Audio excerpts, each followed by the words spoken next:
George's Marvelous Medicine. Hello guys, today I'm going to be reading to the first chapter of George's Marvelous Medicine by Roald Dahl.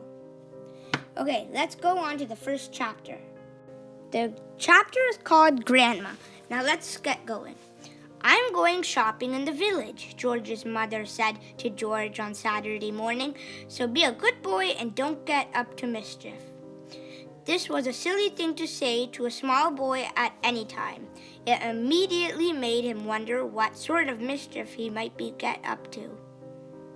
And don't forget to give Grandma her medicine at 11 o'clock, the mother said.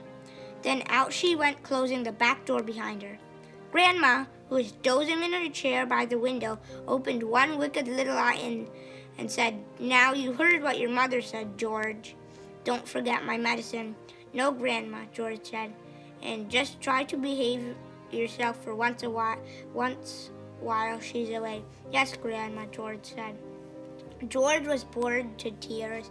He didn't have a brother or sister. His father was a farmer, and the farm they lived on was miles away from anywhere.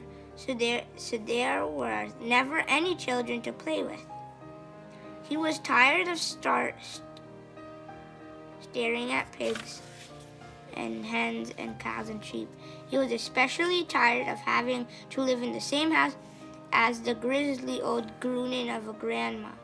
Look after her all day by himself was hardly the most exciting way to spend a Saturday morning. "You can make me a nice cup of tea for a start," Grandma said to George. "That'll keep you out of mischief for a few minutes."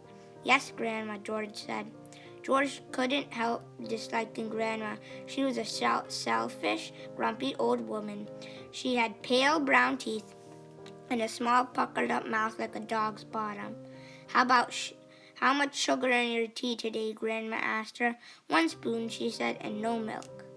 Most grandmothers are a lovely kind, helpful old ladies, but not this one. She spent all day and every day sitting in her chair by the window, and she was always complaining, grossly grouching, grumbling, gripping about something or other. Never once, even on her best days, had she smiled at George and said, "Well, how are you this morning, George?" Or, "Why don't you and I have a game of snakes and ladders?" Or, "How was school today?" She didn't seem to care about other people, only about herself. She was a miserable old grouch. George went into the table and made Grandma a cup of tea with a tea bag. He put 1 spoon of sugar in it and no milk. He stirred the sugar well and carried the cup into the living room. Grandma sipped the tea. "It's not sweet enough," she said. "Put more sugar." George took the cup back to the kitchen and added another spoonful of sugar. He stirred it again and carried it carefully to Grandma. "Where's the saucer?" she said. "I won't have a cup without a saucer." George fetched her a saucer. And what about a teaspoon, if you please?" "I've stirred it for you, Grandma. I stirred it well." I'll stir my own tea. Thank you very much," she said. "Fetch me a teaspoon." George fetched her a teaspoon. When George's mother or father were home, Grandma never ordered George about like this. It was only when she had him on her own that she began treating him badly.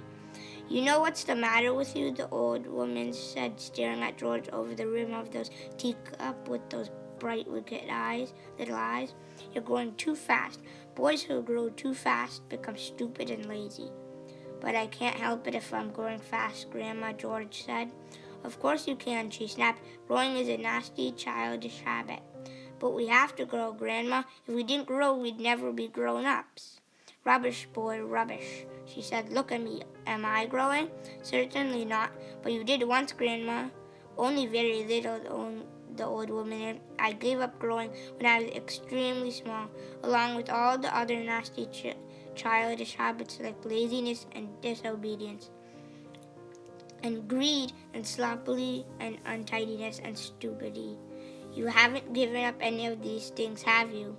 "I'm still only a little boy, Grandma." "You're 8 years old," she snorted. "That's old enough to know better. If you don't stop growing soon, it'll be too late." Too late for what, Grandma? It's ridiculous, she went on. You're nearly as tall as me already. George took a good look at Grandma. She certainly was a very tiny person. Her legs were so short she had to have a footstool to put her feet on, and then her head only came halfway up the back of the armchair. Daddy says it's fine for a man to be tall, George said. Don't listen to your daddy, Grandma said. Listen to me. But how do I stop myself growing, George asked her. Eat less chocolate, Grandma said. Does chocolate make you grow? It makes you grow the wrong way, she snapped. Up instead of down. Grandma sipped some tea, but never took her eyes from the little boy who stood before her.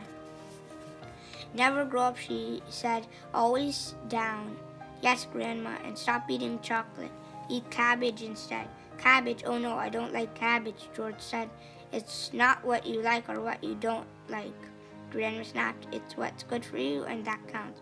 From now on, you must eat cabbage 3 times a day, mountains of cabbage, and if it's got caterpillar in it, so much the better.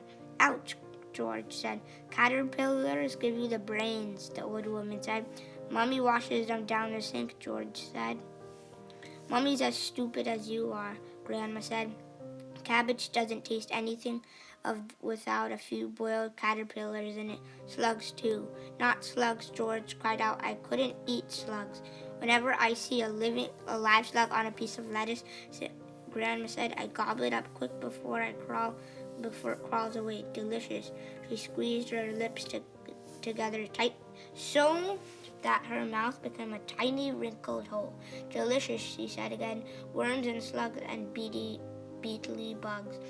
And you don't know what's good for you. You're joking, Grandma. I never joke, she said. Beetles are perhaps the best of all. They go crunch. Grandma, that's beastly. The old hag grinned, showing those pale brown teeth. Sometimes, if you're lucky, she said, you'll get a beetle instead of the stem of a stick or a celery. That's what I like. Grandma, how could you? You find all sorts of nice things in sticks of raw celery, the old woman went on. Sometimes it's earwigs. I don't want to hear about it, cried George. A big fat earwig is very tasty, Grandma said, licking her lips. But you've got to be very quick, my dear. When you put one of those in your mouth, it has a pair of sharp nippers on its back, and if it grabs your tongue with those, it never lets go. So you've got to bite the earwigs first. Chop, chop, before it bites you. George started edging towards the door. He wanted to get as far away as possible from this filthy old woman. You're trying to get away from me, aren't you? She said, pointing a finger straight at George's face. You're trying to get away from Grandma. Little George stood by the door staring at the old hag in the chair. She stared back at him. Could it be, George wondered, that she was a witch? He had always thought witches were only in fairy tales, but now he was not so sure. Come closer to me, little boy, she said, beckoning to him with a horny finger. Come closer to me, and I will tell you the secrets. George didn't move. Grandma didn't move either. I know a great many secrets, she said, and suddenly she smiled. It was a thin, icy smile, and the kind of snake smile that just makes before it bites you. Come over here to Grandma and she'll whisper secrets to you. George took a step backwards, edging closer to the door. You mustn't be frightened of your old grandma, she said, smiling that icy smile. George took another step backwards. Some of us, she said, and all at once she leaning forward in a chair and whispering in a throaty voice had never heard used before. Some of us, she said, have magic powers that can twist the creatures of this earth into wondrous shape. A tingle of electricity flashed down the length of George's spine. He began to feel frightened. Some of us, the old woman went on, have fire on our tongues and sparks in our bellies and wizarding in the tips of our... Some of us know secrets that would make your hair and stand straight up on it, and then your eyes would pop out of their sockets. George wanted to run away, but his feet seemed stuck to the floor. We know how to make your nails drop off and teeth grow out of your fingers instead.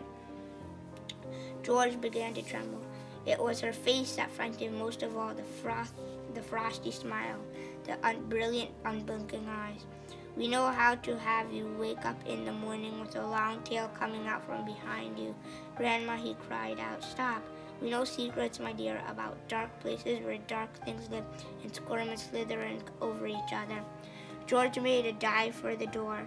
It doesn't matter how far you run, he heard her saying, you won't ever get away. George ran into the kitchen, slamming the door behind him. That's the end of the chapter 1. The next chapter is The Marvelous Plan. Hope to see you next time at another book, or maybe this one. Don't forget to